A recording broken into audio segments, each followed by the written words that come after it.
안녕하세요. 제가 이 글을 쓰면서 꼭 드리고 싶은 말은 불륜 그거 제발 하지 마세요. 반드시 벌 받긴 하더라고요. 제 친부가 상간녀에게 눈이 뒤집혀서 친모랑 자식이라고 하나 있는 제 가슴에 대못 받고 결국 제가 수능 100일 좀 안 남겨놓고 이혼했어요. 그리고 제 기억은 초등학교 3학년쯤에 부모님이 제 앞에서 크게 싸운 적이 있었는데 여자 문제더라고요. 그때부터 밤마다 부모님이 이혼하게 해달라고 빌었던 터라 부모님의 이혼이 그렇게 좋을 수가 없었어요. 제가 철이 없었던 이유도 있지만 친모가 이혼 안 해주고 버티니까 친부가 술 먹고 때리면서 스트레스를 풀었거든요. 친모도 친부한테 맞은 스트레스를 똑같은 방법으로 나한테 풀고 정말 고래 싸움에 새우등 터진 거죠. 그렇게 버티다 드디어 해방을 맞이했으니 솔직히 부모님의 이혼이 좋을 수밖에요. 저는 아직도 내가 그 가정 환경에서 가출 안 하고 고등학교까지 잘 마친 게 그렇게 자랑스러울 수가 없습니다.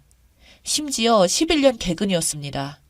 성적도 반에서 5등 안에 들었습니다.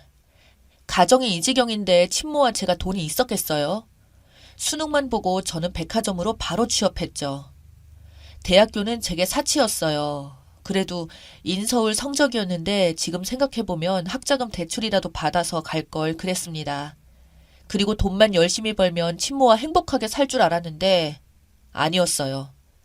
20년 동안 받은 친모의 상처가 정말 너무 깊었는지 이혼 후 친모는 매일 술로 살았고 20년 동안 습관이 되었는지 나를 그렇게 때리더라고요. 1년 만에 결국 친모와 연 끊고 나왔습니다. 더는 못 맞겠더라고요. 이건 지금도 후회 안 해요. 친모를 시간이 지날수록 조금씩 이해하지만 용서하지 못한 것도 사실입니다. 아무튼 옥탑방을 벗어나기 위해서 한 달에 이틀을 쉬면서 하루에 14시간씩 일했습니다. 그 옥탑방에서 이사가는 날 주인 아주머니께서 아가씨는 꼭 잘 살아야 한다고 말씀해 주셨는데 정말 눈물이, 지금도 눈물이 나네요. 이 지구상의 모든 상간녀들아, 너희들이 파투낸 가정의 자녀들은 대부분 이 정도의 고통을 겪는다. 이 글을 보고 이 정도쯤이야 하는 것들은 진짜 천벌받아요. 그리고 제가 쓴 것은 빙산의 일각입니다. 글이 길어질까봐 일부만 적는 겁니다. 상간녀 너희들이 무슨 짓 하는지 똑똑히 알아둬라. 그리고 이 글 끝까지 읽어. 너희들의 최후를 알려줄 테니까. 그러다 지금 남편을 만나서 집도 사고 차도 사고 토끼 같은 자식들도 낳고 잘 살고 있는데 정말 갑자기 친부가 저를 찾아왔네요. 첫애 낳고 얼마 안 있다가 당당하게 초인종을 누르고 아버지라고 하더라고요. 저 인간 같지도 않은 쓰레기를 어떻게 해줄까 하고 별별 생각을 다 했는데 여기 언니들 많이 공감하시겠지만 부모가 되니까 참 내 마음대로 할 수 없는 게 많아요. 혹시나 친부가 나중에 아이한테 해코지 할까봐 뭘 어떻게 못하겠더라고요. 그래서 그냥 문 안 열어주고 가만히 있었고 이웃 주민들에게 피해가 갈 정도로 시끄럽게 배를 누르기를 반복을 했어요. 그렇게 며칠을 하더니 장문의 편지를 써서 넣어놓고 가더라고요. 내용인 즉슨 지방에 건물 하나를 가지고 있는데 그리고 임대업을 하고 있는데 시간이 갈수록 내 생각이 나서 미치겠다는 겁니다. 저한테 그거라도 물려주고 싶었다면서요. 마지막에 핸드폰 번호가 적혀 있었는데 저는 보자마자 바로 찢어버렸어요. 그 와중에 남편은 건물이라니까 이야기라도 들어보라고. 그래서 제가 그랬죠. 돈복이라고는 찾아볼 수 없는 인간이었는데 건물은 무슨 건물 상속이면 인감증명서가 왔다 갔다 해야 하는데 그래도 사기치는 거면 어떡할 거냐고요. 그 다음부터는 남편은 건물의 기억자도 입 밖으로 못 꺼내더라고요. 솔직히 건물 가지고 있다는 친부 말이 진짜인지 거짓말인지 모르잖아요. 믿을 수가 없으니까 조심해야죠. 아등바등 모아서 겨우겨우 집 한 채 사고 자식 낳아서 키우고 있는데 이것도 날리면 어쩌나 싶어서 그래요. 그렇게 제가 연락 안 하는 걸로 마무리 지을 것처럼 한참을 아무 일 없었습니다. 그런데 어느 날 또 갑자기 어떤 삐쩍 마른 아주 못생긴 아줌마 한 명이 저를 찾아왔어요. 얼굴이 조금 일그러졌더라고요. 제 이름을 물으면서 친부 이름을 말하더니 친부랑 지금 같이 사는 아줌마인데 잠깐 이야기 좀 하자고 하더군요. 바로 친모랑 나를 20년 동안 괴롭혔던 그 상간녀였습니다. 그냥 무시하려고 했는데 아기띠로 아기를 안고 있는데 하도 아줌마가 저를 끌고 가려고 하니까 바로 경찰 불러서 같이 파출소로 갔어요. 집에서 파출소가 정말 가까웠는데 그 파출소에 근무하시는 경찰분들도 이제 우리 속사정 다 알고 계셨습니다. 그 상간녀 아줌마 면상 보려고 숙면실에서 숙면하시던 분까지 나오셔서 빙 둘러 앉아서 지켜보셨어요. 제가 백화점에서 일했다고 했죠. 거기서 일하면서 늘어난 건 제 통장의 잔고가 아니라 말빨과 능청 이런 것들이었고 저는 순한 눈매를 장착했죠. 상간녀 아줌마는 이게 무슨 상황인지 처음에는 어리둥절해 하다가 경찰 아저씨들이 자꾸 아기 엄마 괴롭히면 우리도 어쩔 수 없다고 철창 들어가서야 된다고 하니까 상황 파악이 된 건지 단추구멍 같은 눈에서 눈물 뚝뚝 흘리면서 하소연을 시작하더라고요. 친부와 그 상간녀 아줌마 사이에서는 자식이 없었습니다. 이 아줌마 자식들은 이혼한 다른 남편들 사이에서 낳은 자식들인데 자식이 4명인가 3명인가 아빠가 다 다른가 봐요. 100년 묵은 구렁이 같은 친부가 이 여자 몰래 재산을 남 같은 자식인 저한테 주려고 했던 거예요. 나이 들수록 정이 떨어진다고 하면서 뭐라고 친부가 2번 정도 보낸 편지에 적혀 있던데요. 혼인신고하고 살다가 또 이혼을 했대요. 그러고 다시 혼인신고 안 하고 살다가 친부 마음이 완전히 변한 겁니다. 뭐 다른 여자가 없었겠어요? 대충 분위기 보니까 그 상간녀 아줌마도 친모처럼 여자 문제로 골머리 좀 썩은 것 같더라고요. 뿌린 대로 거두는 거죠. 친부 재산이 건물이랑 오피스텔 2채가 있는데 안 좋은 것들은 자식들에게 주겠다고 하고 알짜인 건물을 나를 주겠다고 해서 아주 많은 자식들이 화나서 친부를 어지간히 닥달했나 봐요. 그것 때문에 친부 마음이 확 돌아섰는데 하필 친구가 마음대로 찾아왔을 때 우리 첫 아이를 보자마자 친부 눈이 하트가 되는 게 내 눈에 보일 정도였습니다. 아무튼 상간녀 아줌마랑 파출소에서의 싸움은 의외로 짧게 끝났어요. 왜냐하면 아줌마가 지금 곱게 안 가면 그 나머지 재산들까지 내가 다 먹어버릴 거라고 했거든요. 처음에는 그 말 듣자마자 고래고래 소리를 지르더니 경찰 아저씨가 안 되겠다고 수갑 가져오라니까 급하게 가방 가지고 가더라고요. 그러고 한 번 더 찾아왔었는데 그때는 자식들까지 대동해서 왔길래 조용히 핸드폰으로 난리치는 거 찍어서 신고하고 바로 최대한 빨리 집 팔고 이사했어요. 이 일이 벌써 3년 전이고 지금 어떻게 됐냐면요. 친부랑 상간녀 아줌마는 정말 끝났어요. 아줌마는 계속 친부한테 들러붙으려고 하고 친부는 나한테 아이 한 번만 보게 해달라고 들러붙었어요. 지금은 이사해서 연락이 끊겼는데 언제 다시 주소를 알아내서 찾아올지.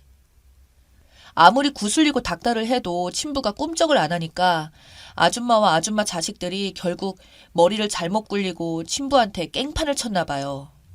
임대사무실, 건물관리실 다 뒤집어 엎고 재산 분할 소송을 걸었다는데 그건 제가 상관한 일 아니고 상간녀 아줌마랑 소송도 있었고 건물 상속 어쩌고 하니까 언제든 그 건물을 내가 원하면 나에게 상속하겠다는 유서를 법적 효력이 있게 작성하느라 개인 변호사를 고용을 했고 나한테 또 장문의 편지를 보냈어요. 그 상간녀 아줌마는 지질이 복도 없는 게 친부랑 법적 혼인기간이 너무 짧고 친부랑 상간녀 아줌마랑 이혼한 지 5년이 한참 지나서 친부가 건물을 못 주더라고요.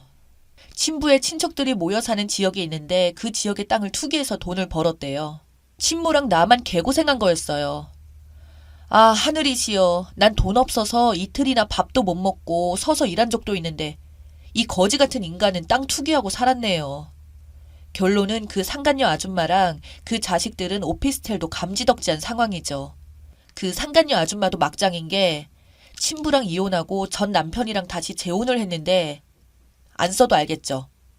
법적으로 권한이 전혀 없대요. 잘 달래고 간쓸게 다 빼줘도 줄까 말까인데 가서 깽판까지 쳤으니. 그리고 그 상간녀 아줌마는 무슨 돈 지나간 길만 골라서 피해 다니는 건지. 전 남편도 재산이 많대요. 그런데 거기서도 한 푼도 못 받아요. 그 아줌마랑 살 때는 거지였다가 그 아줌마랑 이혼만 하면 전 남편들이 대박이 터져요. 그리고 이건 이 일로 알게 됐는데 이후에 재산 분할을 할 수 있는 법적 기간이 따로 있더라고요. 전 남편들이 그 기간이 지나서 대박이 터지니 어째요? 그래서 친부한테 거머리처럼 들러붙어서 발악을 하는 거라는 게 그 편지의 내용이고 이것도 읽고 바로 쓰레기통으로 직행시켰습니다. 친부는 처음 우리 집에 왔을 때 인터폰으로 내가 우리 아버지는 10년 전에 돌아가셨다고 말했던 게 충격이었나 봐요. 그 이후로는 벨도 못 누르고 편지만 2번 놓고 갔는데요. 이것도 상간녀 아줌마랑 그 자식들이 찾아와서 집 팔고 이사 왔으니 그 이유는 모르겠네요. 그리고 건물에는 미련 없는 게 신랑 좋은 사람 만나서 돈 잘 벌어요. 잠깐 신랑 썰 좀 풀자면요. 저 만날 때 백수에 군대도 미필이었고 대학도 4년제 중 2년이나 남았었고 저처럼 외로운 사람이라 비빌 언덕이 전혀 없었고 학자금 대출도 있었어요. 20대에 만나서 백화점 다니면서 대학 졸업시켜 대출금도 같이 갚았고 군대도 기다려줬어요. 그리고 가슴 아픈 이야기인데 남편이 형이 한 명이 있었는데 자기 밥그릇 못 챙기는 스타일이라서 몇 번 경제적으로 도와줬고 지금은 연 끊었어요. 밑빠진 독에 물 붓기라 시아버님도 힘드셔서 용돈 드리다가 돌아가실 때 옆에서 함께 마음 아파했었죠. 그래도 한창 어릴 때는 고마운 줄도 모르고 정신 못 차리고 술만 먹고 외박하고 그러더니 아이 태어나고 나서는 꼼짝 못하고 돈 벌어오는 기계 하고 싶다고 자청하더라고요. 지금은 아이한테도 잘하고 저한테도 잘하고 벌써 같이 산 지 10년이 다 되어 가는데 나름 내 주제에 좋은 사람 잘 만났다 싶어요. 남편이 한창 속썩여서 첫 아이 낳고 안 되겠다 싶어서 아이만 내가 키우게 해주고 남편은 아예 안 보는 조건으로 양육비, 위자료, 재산 분할 다 포기할 테니까 이혼만 해달라고 제가 무릎 꿇었었거든요. 그때 충격을 먹었는지 그 다음부터는 울면서 설거지해요. 절대로 억지로 안 시켰어요. 본인이 스스로 해요. 내가 그토록 좋아하던 시아버님 제사상 신랑이랑 단둘이 차리는 게 체력적으로 조금 힘들긴 하지만 그것 빼고는 잔소리하는 시어머니도 없고 아이들만 잘 키우면 되니까 이만하면 거지 같은 부모님 밑에서 태어난 것 치고는 성공했다고 생각해요. 글이 길었네요.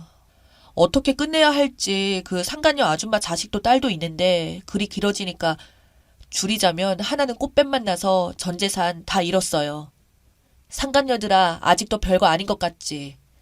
그래서 너희들이 안 되는 거야. 너희들은 구제받을 길도 달라질 기회도 없어. 그저 언젠가 망가진 인생 붙잡고 끙끙거릴 뿐이지. 본인도 모르게 막장으로 가는 거, 그게 제일 큰 벌이야. 그리고 긴 제 인생 걸어온 길을 읽어주신 여기 계신 분들께 감사드립니다.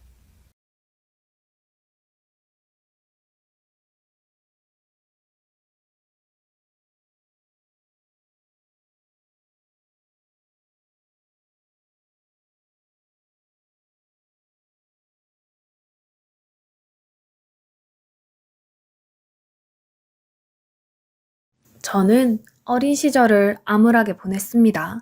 대여섯 살 때부터 조금씩 기억이 나는데 그때를 떠올려보자면 저한테 2살 어린 동생과 집에 둘이 있었던 기억이 나요. 아빠가 출근하시고 나면 엄마는 단장하고 나가시며 이따가 배고프면 상에 차려놓은 밥 먹고 애기 응가며 엉덩이 잘 닦아주고 알았지? 엄마 갔다 온다 하고 나가셨어요. 더 어렸을 때도 그랬었는지 기억은 나지 않아 모르겠지만 적어도 제가 대여섯 살 때부터는 그랬어요. 엄마가 출근하고 나면 저희는 얼마 있지도 않은 장난감으로 놀고 동생이 울면 엄마가 했던 걸 기억해 이불을 덮어주고 토닥토닥 해주곤 했습니다. 지금 생각해도 어떻게 5살 된 아이한테 동생을 맡겨놓고 나갔는지 또 그 어린애는 언니라고 어떻게 그런 행동들을 했는지 아무리 생각해도 이해가 되지 않는 것 투성입니다.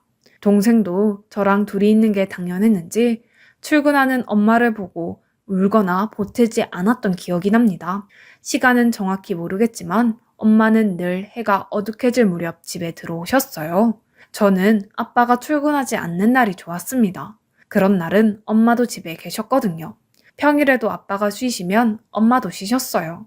저희 때는 보통 7살 때 유치원을 다녔었는데 저는 유치원도 다녀보지 못하고 초등학교 입학을 했습니다.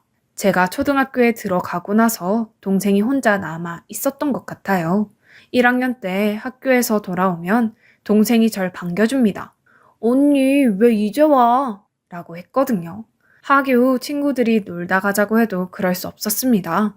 집에서 혼자 있을 동생이 생각나 저는 빨리 집에 가야 했습니다. 아빠는 늘 아침에 일찍 출근을 하시고 매일 8시쯤 퇴근하여 오셨습니다. 엄마는 저녁 시간이 오며 저녁밥을 짓고 빨래도 하며 집을 정리했습니다. 저는 엄마가 오기 전에 낮에 먹었던 그릇을 설거지하고 동생과 함께 씻고 청소도 해두어야 했습니다. 제가 9살이 되던 해 학교에 가 있는 동안 혼자 있는 동생이 걱정되어 아빠에게 아빠, 동생도 학교에 있는 병설 유치원에 다니면 안 돼요? 내 친구들도 보니까 병설 유치원 다녔다가 학교에 온 친구들도 많더라고요. 그리고 친구들 동생도 이제 병설 유치원 다니게 돼서 아침에 동생이랑 같이 학교 오던데 나도 동생이랑 같이 학교 가고 싶어요 라고 했습니다. 아빠는 생각 좀 해보자고 했고 엄마랑 상의를 하셨는지 3일 뒤부터 저는 학교에 동생과 함께 등교를 했습니다. 그때부터 엄마는 저희를 등교시키며 바로 출근을 했던 것 같습니다. 학교가 끝나고 동생과 집에 와도 먹을 것도 차려져 있지 않았어요.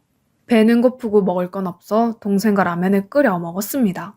지금 생각하면 정말 위험했던 건데 그땐 그런 걸 몰랐지요. 그쯤이었던 것 같습니다. 아빠는 엄마에게 저희도 좀 컸으니 집을 늘려 이사를 가자고 하셨고 그간 모아놓은 청약 통장이며 적금을 보자고 하셨다고 합니다. 그런데 정말 한 푼도 없었대요. 단 한 푼도요. 아빠는 엄마에게 어떻게 된 건지 물으셨고 입이 10개라도 할 말이 없던 엄마는 아니 이깟 푼돈 갖다 주면서 무슨 돈을 모으래. 말이 되는 소리를 해야지. 그래도 내가 계속 일한 게 있는데 월 기본급에 바쁠 때는 추가 수당으로 받아오는 돈이 다 얼마인데 돈이 없대. 많이 벌어오는 달엔 50, 60씩도 벌어오잖아. 아, 몰라, 없어. 저는 엄마가 매일 아침마다 일을 하러 가시나 했는데 그게 아니었습니다. 나중에 좀 더 커서 알게 되었던 거지만 엄마는 동네 어느 집에 매일 고스톱을 치러 가신 거예요. 결국 엄마랑 아빠는 제가 10살이 되던 해 이혼을 하셨습니다.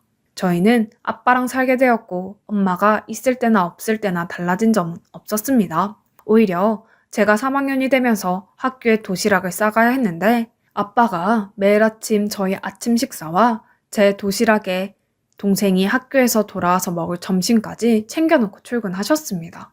저녁도 아빠가 아침에 밥을 넉넉히 해두고 가셔서 냉장고에 있는 반찬만 꺼내 동생과 먹으면 되었습니다. 청소도 빨래도 하지 말라고 하셨지만 간단한 청소랑 방 정리는 제가 해두었어요. 그간 다녀보지 못했던 학원도 다녀보게 되었어요. 아빠가 피아노 학원도 보내주셔서 피아노도 그때 배우게 되었습니다. 저희는 엄마가 보고 싶거나 그렇지 않았어요. 제 기억 속 엄마는 호칭만 엄마였지 다른 친구들 엄마처럼 저에게 식사 때 소세지는커녕 계란 구워 주신 적도 없고 늘 차가운 밑반찬에나 먹었고 찌개나 국도 아빠가 계신 주말에나 먹을 수 있었거든요. 저희는 엄마가 없어도 저희끼리 아빠와 함께 행복하게 잘 살았습니다. 그러다 제가 13살이 되던 해 아빠가 새엄마가 되실 분을 모시고 왔습니다. 그냥 엄마라는 단어가 싫었어요. 첫인상도 따스했던 새엄마는 너무 좋은 분이셨습니다. 새엄마는 친엄마와 달리 집에 계셨어요. 아침에 일찍이 일어나 따뜻한 밥을 하며 저희를 깨우시고 출근하는 아빠를 배웅하고 제가 세수하고 나오면 동생을 직접 씻겨주시고 옷도 계절에 맞게 깨끗한 옷으로 입혀주시고 따뜻한 반찬이 있는 상을 차려주셨습니다. 제 도시락에 고기 반찬도 생기고 겨울이면 보온 밥통 위에 딱딱 계란 후라이도 하나 얹어주시기도 했습니다. 학부모 공개 수업 때는 교실 뒤편에 와서 저희가 수업하는 모습도 지켜봐 주시고 운동회를 할 때면 맛있는 김밥도 사서 저희를 응원하러 와주시기도 했지요. 다른 집, 친구, 엄마들이 해오는 것들을 새엄마는 저에게 모두 해주셨습니다. 아빠도 새엄마도 저희 자매에게 엄마라 부르라고 이야기한 적 없으셨습니다. 그냥 버릇없지 않은 선에서 저희가 부르고 싶은 대로 편하게 부르라고 하셨어요. 제 동생은 금방 엄마라고 불렀던 것 같은데 저는 사춘기 무렵이라 그런 건지 엄마에 대한 안 좋은 기억 때문인지 쉽게 엄마라는 말이 입에서 떨어지지 않았습니다. 하지만 단 한 번도 새엄마에게 버릇없이 행동한 적은 없었어요. 심하진 않았지만 남들 겪는 사춘기를 살짝 겪고 나서 새엄마에게 엄마라고 불렀던 것 같습니다. 그날 새엄마는 제 손을 잡고 눈물이 그렁그렁 맺힌 눈으로 웃음을 보이셨습니다. 그로부터 약 1년 뒤 막내 동생이 태어났습니다. 남동생이었어요. 동생이 아직 어린 아가라 우리 가족 모두 육아를 도왔습니다. 엄마는 저희와 동생을 차별하지 않으셨습니다. 저희 집에 오신 그날부터 저에게 무한한 사랑을 보여주셨고 저희가 잘못된 행동을 할 땐 야단도 치고 필요할 땐 매도 들으셨죠. 지금 와서 생각하면 그러셨기에 새엄마에게 더 마음을 열 수 있었지 싶습니다. 엄마는 저희를 잘 키우기 위해 정말 열심히셨습니다. 원래 저희는 방 2개짜리 집에서 살았는데 동생이 태어나고 저희가 점점 자라자 어느 날 방 3개, 화장실 2개인 아파트로 이사를 갔습니다. 그때가 제가 고3 때였어요. 이사를 한 첫날 늦은 시간 방에서 공부를 하던 저는 저희가 이사를 하게 된 이유를 알게 되었습니다. 아니, 어떻게 이사를 이렇게 갑자기 하게 된 거야? 당신이 이사 가자고 해서 오긴 했지만 돈도 부족할 것 같고 해서 못 올 줄 알았는데. 아니, 큰애가 고3인데 아무래도 집이 좁아서 공부할 분위기가 아니다 보니 맨날 친구네 집에 가서 공부하고 오더라고요. 집에 애들 공부방도 만들어주고 싶어서 원래는 큰애 고3 되기 전에 이사해보려고 이리저리 알아봤는데 여의치 않아서 이사 못하고 있다가 얼마 전에 적금 탔는데 마침 이 아파트가 미분양이 남아있다길래 시세보다 조금 저렴하게 마련한 거예요. 그래도 이사한다고 하니 당신이 믿고 알아서 하라고 해주셔서 고민 많이 안 하고 이사할 수 있었어요. 그 말을 듣는데 너무 감사했습니다. 새엄마의 그 마음에 보답해야겠다는 생각이 들었어요. 그때 성적이 중간 정도 되었는데 그간 해왔던 것보다 더 열심히 공부를 해서 정시로 인서울대학에 들어갔습니다. 저는 대학을 졸업하고 작은 회사를 다녔고 소개팅으로 5살 연상 남편을 만나 3년 연애하고 결혼을 하였습니다. 그 세월이 흐르는 동안 저희는 진정한 가족이 되어 있었습니다. 새엄마가 새엄마였던 것을 잊고 마치 절 낳아준 엄마였던 것으로 생각하며 지내왔어요. 제가 결혼하고 3년 뒤 제 동생도 결혼을 하였어요. 저희 남편도 괜찮은 회사에 다니고 있었습니다. 회사도 탄탄한 편이었고 월급도 괜찮게 받는 편이었어요. 저는 제가 어렸을 적 엄마의 부재를 느꼈던지라 남편에게 이야기해 집에서 살림만 하며 아이들을 케어했습니다. 그렇게 평화로운 나날이 계속되던 어느 날 남편이 회사에서 명예퇴직을 권고받았습니다. 회사가 급격히 어려워지며 정리해고 당하는 거였죠. 하루아침에 저희는 수입이 없어졌습니다. 남편과 고민 끝에 퇴직금의 대출을 땡겨 편의점을 해보기로 했습니다. 여러 편의점 회사를 알아보다 어느 한 편의점을 선택했고 부푼 마음으로 개업했습니다. 동네에 나름 좋은 위치에 자리해 있던 저희 편의점은 첫 달부터 수입이 괜찮은 편이었습니다. 저나 제 남편은 밤에 근무를 하며 편의점을 24시간으로 돌렸어요. 힘들었지만 그래도 내 사업을 한다는 마음이 재미도 있었습니다. 편의점을 운영하다 보니 별의별 사람들이 다 있더군요. 시장처럼 돈을 깎아달라는 사람, 1+1 제품이 아닌 물품을 가지고 와서 1+1 해달라는 사람. 그런데 밤에는 더 별별 사람들이 오는 것 같더군요. 술 취한 사람, 험악한 사람, 어딘가 이상해 보이는 사람들이요. 그러다 보니 남편은 너무 힘들어했고요. 한 번씩 시간대를 바꿔보자고 해도 한사코 남편이 밤 근무를 했습니다. 그러던 어느 날 편의점을 차가 돌진해 남편이 크게 다치는 일이 생겼습니다.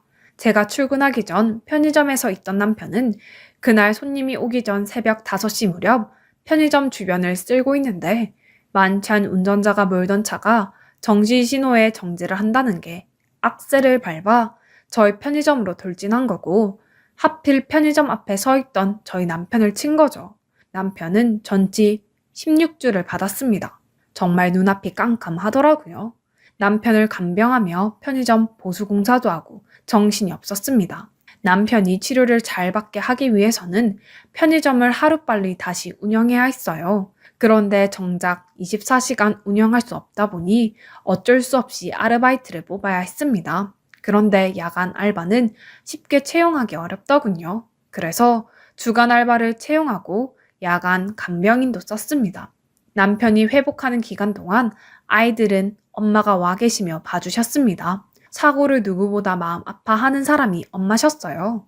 엄마가 안 계셨다면 그 힘든 시기를 어떻게 겪어냈을까 생각만 해도 아찔합니다. 편의점 공사가 마무리되고 야간 근무를 하다 보니 정말 별별 사람들이 다 오더군요. 그중 인상 깊은 사람은 매일 밤 11시쯤 와서 소주 2병과 마른 안주를 사서 편의점 앞 파라솔에서 술을 마시는 아주머니셨습니다. 저희 엄마 또래 정도 되어 보였는데 정말 매일 그렇게 술을 드시더라고요. 저야 하나라도 더 판매하면 좋지만 매일 계속되니 그분의 건강도 걱정이었습니다. 그런데 제가 걱정하는 건 괜한 오지랖이었겠지요. 그래서 혼자 그렇게 생각하고 말았습니다. 그렇게 한 달쯤 되었을까? 그날도 그 아주머니께서 오셔서 언제나와 같이 술과 안주를 사십니다. 계산대에 오셔서 물건을 내려놓으시며 대뜸 너 이미정 아니니? 이미정? 이라고 하시길래 당황했습니다.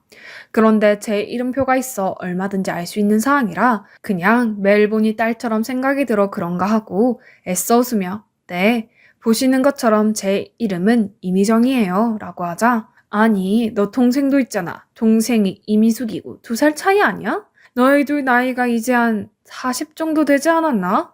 저의 개인적인 사항을 알고 있어 깜짝 놀랐습니다. 야, 너 엄마도 못 알아보냐? 그럼 여기에 전에 일하던 사람이 남편이냐? 아유, 사람 참 좋아 보이더만 네가 날 닮아서 남자 보는 눈은 있구만. 이게 다 무슨 소리인가 싶었어요. 떠올리고 싶지도 않았고 그래서 그간 잊고 지냈던 엄마라뇨. 아직도 이 근처에서 살고 있어?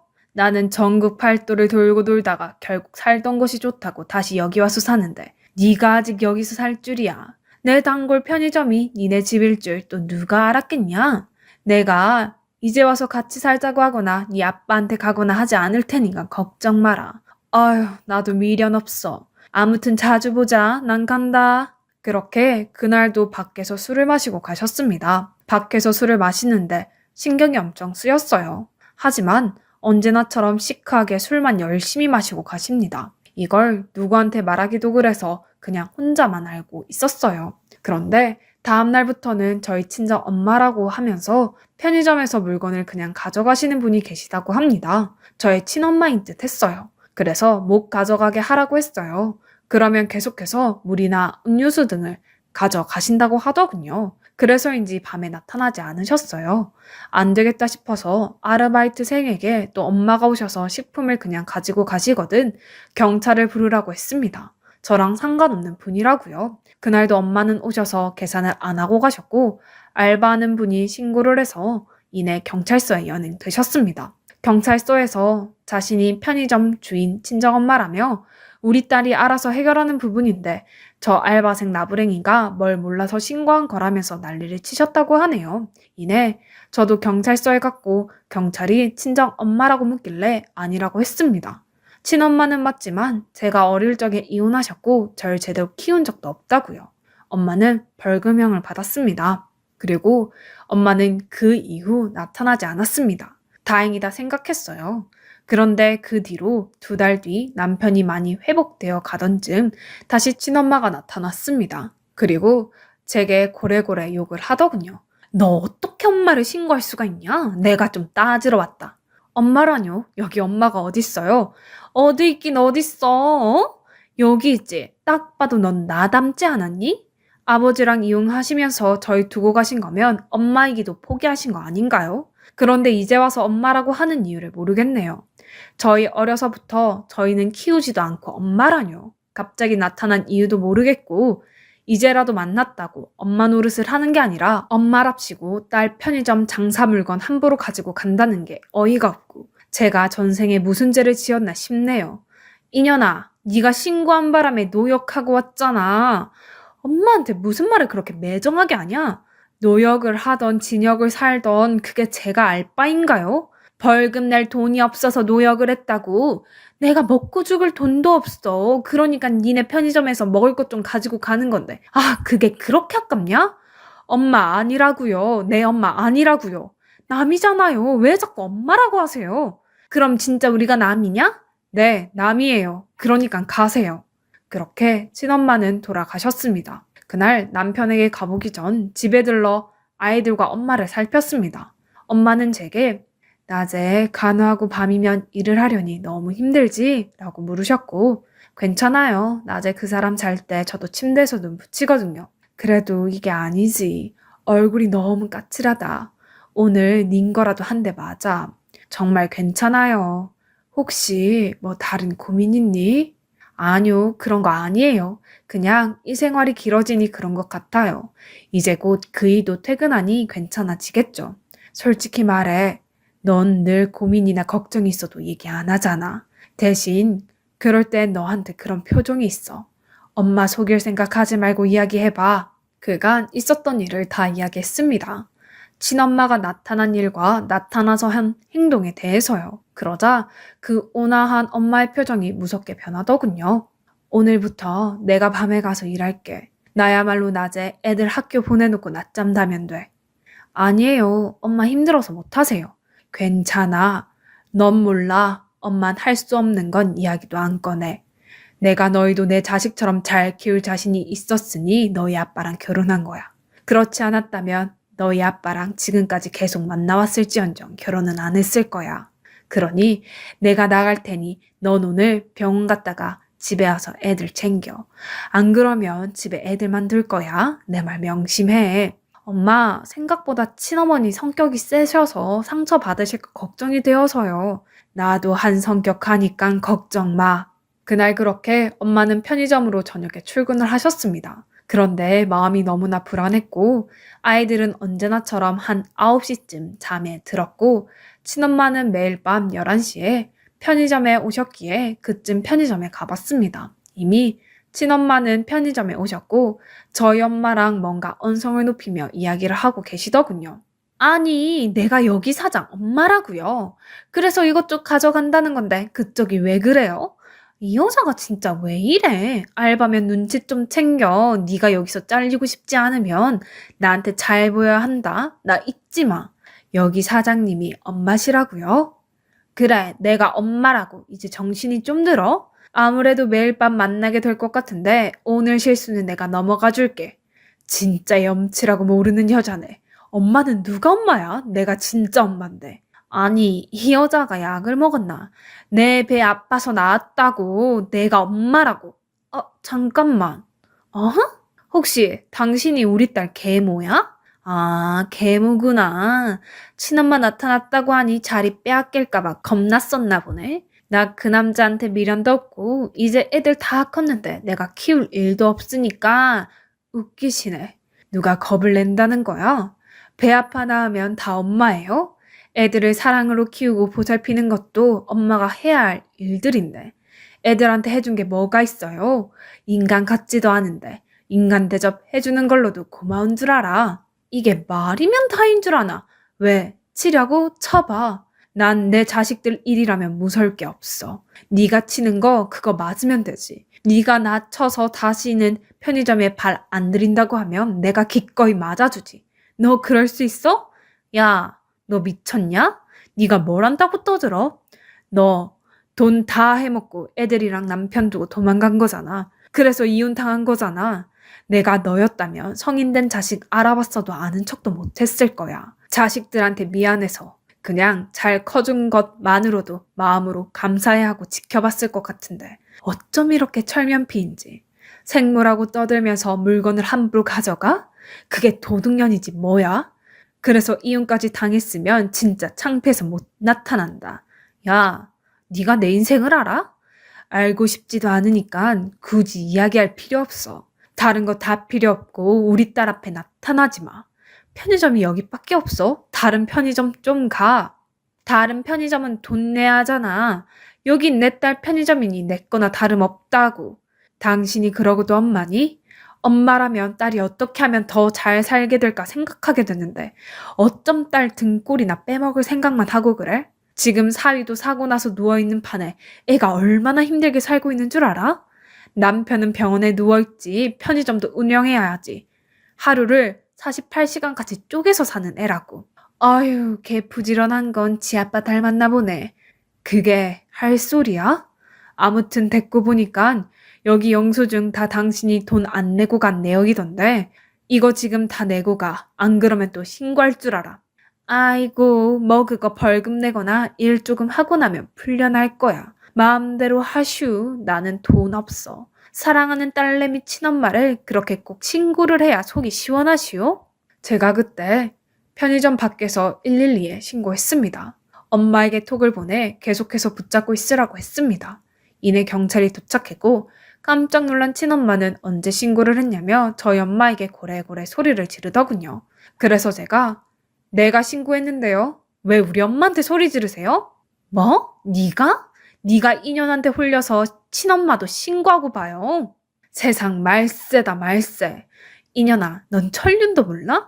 어떻게 엄마를 신고할 수 있어? 자꾸 엄마라고 하지 마세요.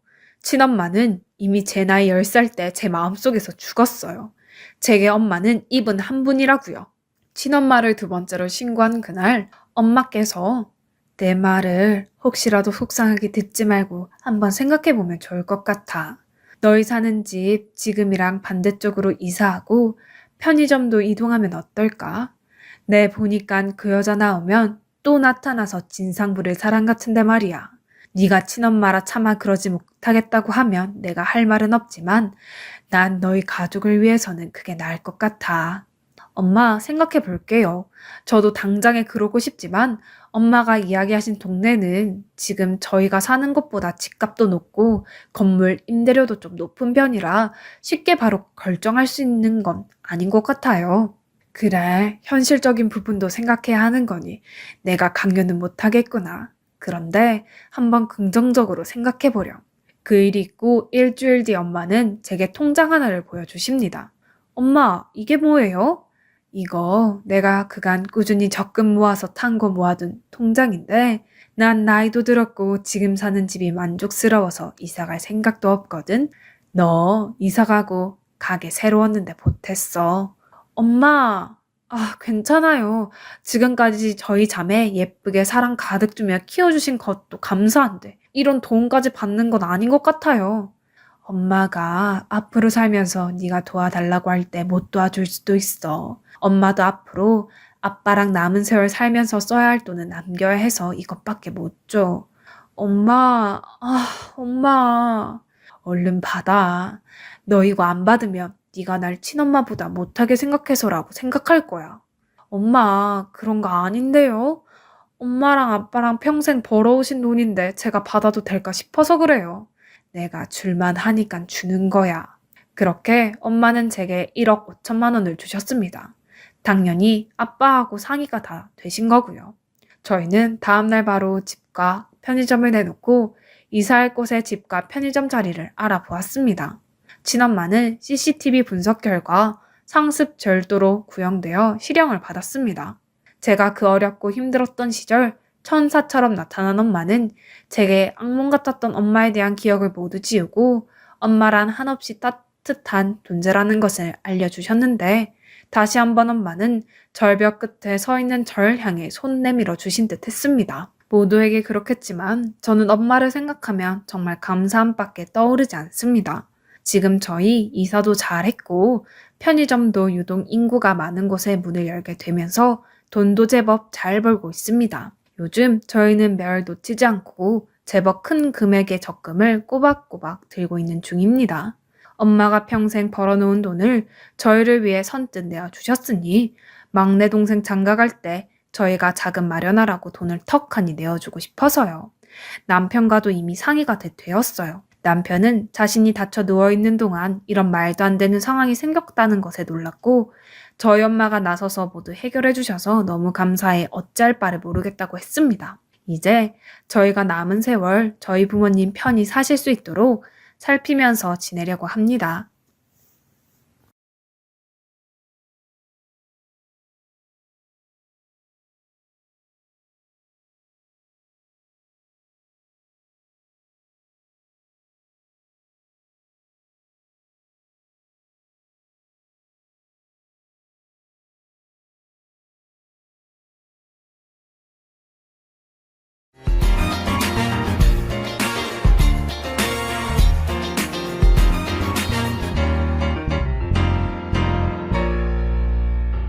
안녕하세요.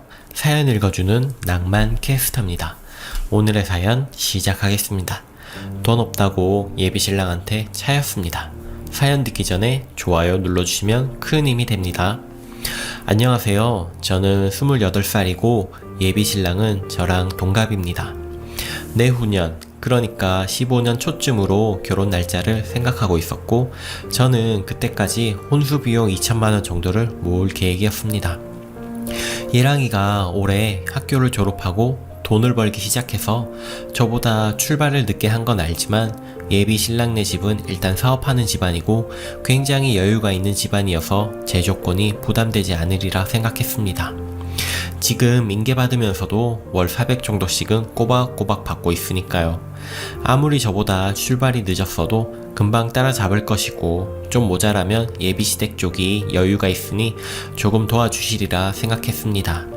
저는 어려서 소비를 잘못하는 바람에 현재 수중에 돈이 얼마 없고 2년 안에 2천을 만드는 게 목표였습니다. 예비신랑보다 많이 부족한 거 저도 압니다. 하지만 제 조건은 그렇게까지 부담되는 조건은 아니라고 생각합니다. 월세만 아니면 굳이 아파트가 아니더라도 작은 빌라나 주택도 괜찮습니다. 사실 저번 글에 옥탑방이나 반지하도 괜찮다고 썼지만 계속 생각해본 결과 진짜 솔직하게 아무리 노력해도 신혼집으로 옥탑방 반지하는 좀 그렇더라고요. 그렇다고 해도 그냥 일반 다세대 주택이나 조금 낡은 빌라는 전세가 막 그렇게까지 비싸지 않다고 들었습니다. 물론 저보다야 부담이 크겠지만 예비신랑네 집은 그 정도는 가뿐할 정도로 여유가 있는 집안이거든요. 사실 저뿐만이 아니라 대부분의 미혼 여성분들은 결혼에 대해 약간의 로망 같은 게 있으시잖아요.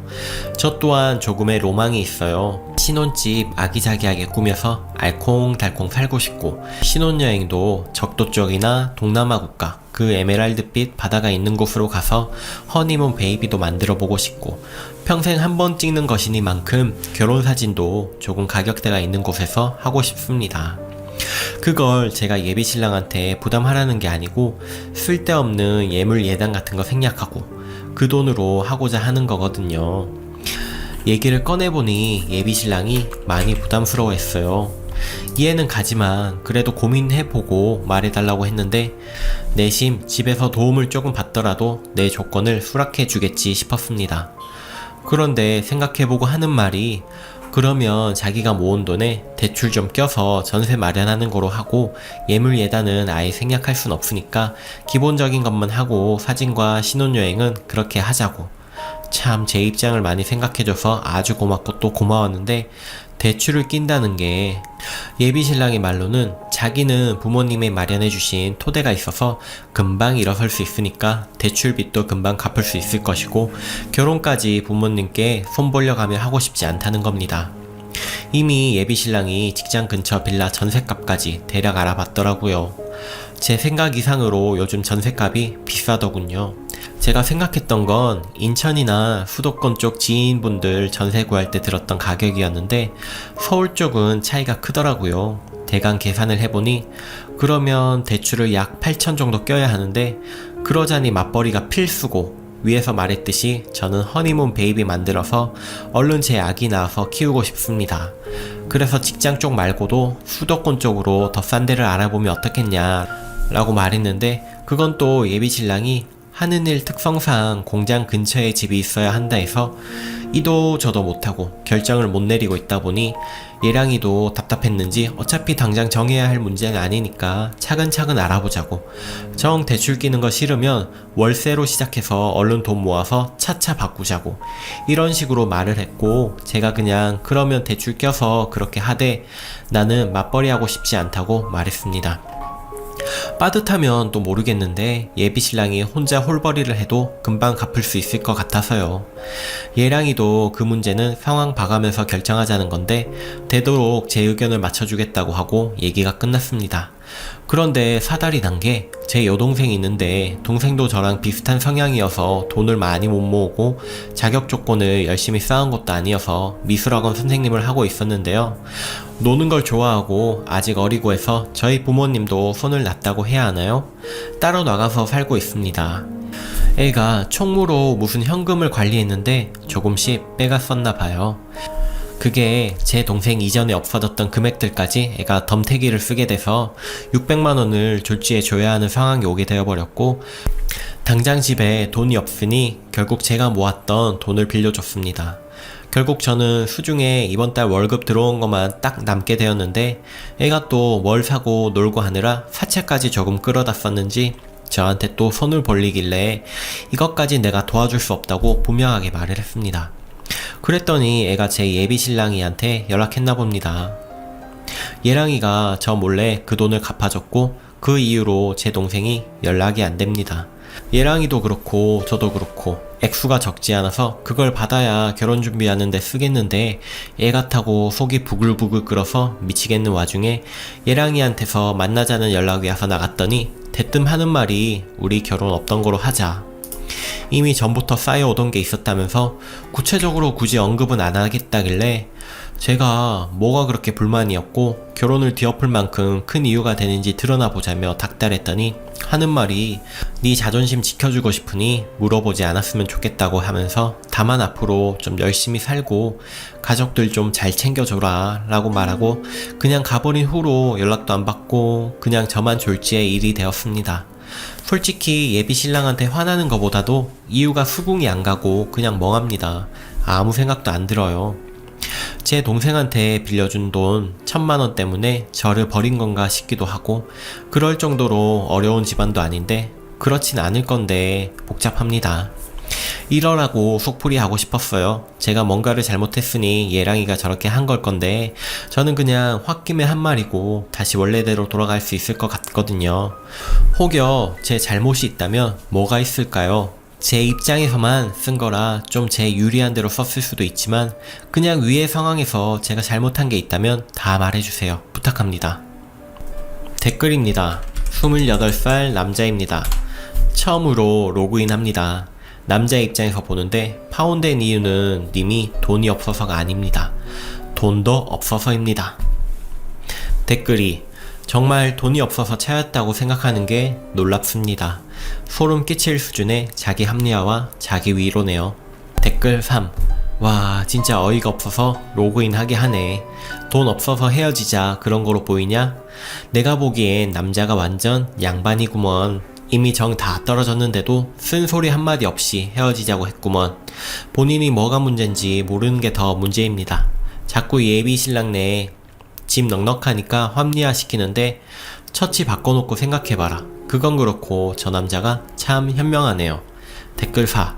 있잖아요, 글쓴이님. 난 이 글을 왜 쓰셨는지 모르겠네요. 도저히 이해할 수가 없습니다. 돈은 없지만 대출 끼고 결혼하긴 싫고, 대출을 끼더라도 맞벌이는 안 되겠다? 참 할 말이 없네요. 댓글 5. 근데 정말 세상에 저런 여자가 실제로 존재하는 건가요? 자작 아닌가요? 왠지 글쓴이 대낮부터 한 손에 치킨 들고 있고 한 손에 콜라 들고 있으면서 다른 사람이 자기 말에 관심 가져주는지 계속 확인하는 그런 부류 같은데? 댓글 6. 나라도 도망가겠다. 결혼하는데 2천만원 들고 오면서 전셋집 대출은 노, 신혼여행은 동남아, 한 번뿐인 결혼식이니까 결혼사진 촬영은 좀 드는 곳에서 하고 싶다 하고, 결혼 후 맞벌이 안 하겠다 선언하는데 누가 좋아합니까? 거기다가 여자친구 여동생은 돈까지 빌려가서 잠수라니. 오늘의 사연은 여기까지입니다. 여러분은 어떻게 생각하시나요? 시청해주셔서 감사합니다. 구독, 좋아요 꼭 눌러주세요.